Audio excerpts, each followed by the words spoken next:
చెప్పొచ్చు చెప్పకూడదు మాట చెప్తాను. మీరు ఏమంటారు అనుకోండి, ఏమంటారు అనుకోండి, నేను లెక్కే నమ్మే నా స్టైలే వేరు. చంద్రబాబు గారు పెన్షన్ ఇస్తున్నారు, మనిషి 4,000 రూపాయలు ఇస్తున్నారా? 3 రోజుల క్రితం రాష్ట్రం అంతా ఎంక్వైరీ చేస్తే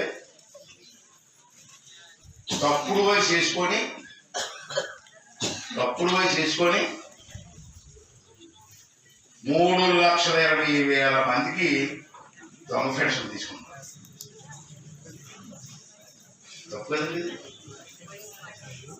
3,20,000 మంది రాష్ట్రంలో దొంగ పెన్షన్ తీసుకుంటున్నారు. 2 రోజుల క్రితం రిపోర్ట్ ఇది. దీనికి ఎంత ఖర్చు అవుతుంది మీకు ఎవరైనా తెలుసా? పెద్ద కప్పులు చెప్తారు అందరికీ. మీ నాయకుడికి ఎవరైనా తెలుసా?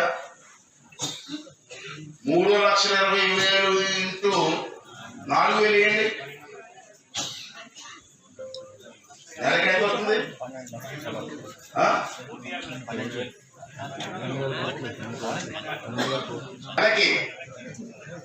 నెలకి ఈ తప్పుడు పెన్షన్ తీసుకున్న వాడికి దొంగ పెన్షన్ అంటాను. దొంగతనం తీసుకున్న దొంగ అనేది ఏమంటావే?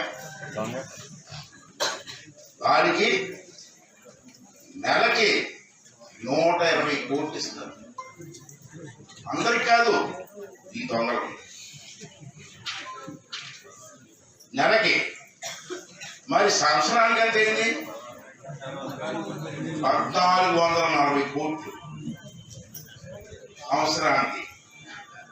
5 సంవత్సరాలకి ఎంత అయింది? 5 సంవత్సరాలు ప్రభుత్వం ఇవ్వాలి కదా. ఒక 5 సంవత్సరాలు టైం ఇచ్చేది అది 7,200 కోట్లు. 7,200 కోట్లు మిగిలితే తాండవాలాంటి ప్రాజెక్టులు 3 ప్రాజెక్టులు కట్టచ్చు. ఏమండి ఇది?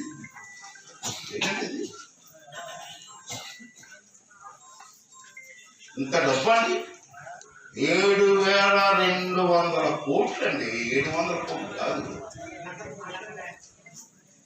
ఎంతవరకు న్యాయం అంటారు? తీసేస్తే ఓట్లు వేయమని బెదిరిస్తాం. దొంగలు కూడా ఇచ్చేస్తారండి ఇక్కడ. అది కూడా నాకు ఇవ్వండి, కాదట్ల ఇంకో 10 మందికి ఇవ్వండి. మా చంద్రబాబు నాయుడు కూడా చెప్పాను నేను, తప్పు అండి అది. చూస్తారా ఏమంటారు? ఏం చూస్తారండి? ఇంత డబ్బు ఎవరికండి డబ్బు? దాని బదులు రోడ్లు వేసుకోవచ్చు, కాలువలు కట్టుకోవచ్చు, రిజర్వాయర్ కట్టుకోవచ్చు. తాండవాలాంటి రిజర్వాయర్ 3 కట్టచ్చు ఈ డబ్బుతో. ఒకసారి మనకు ఆలోచించాలి కదా. ఎవరు సొమ్ము ఇదంతా ఎక్కడికి వెళ్తుంది సొమ్ము?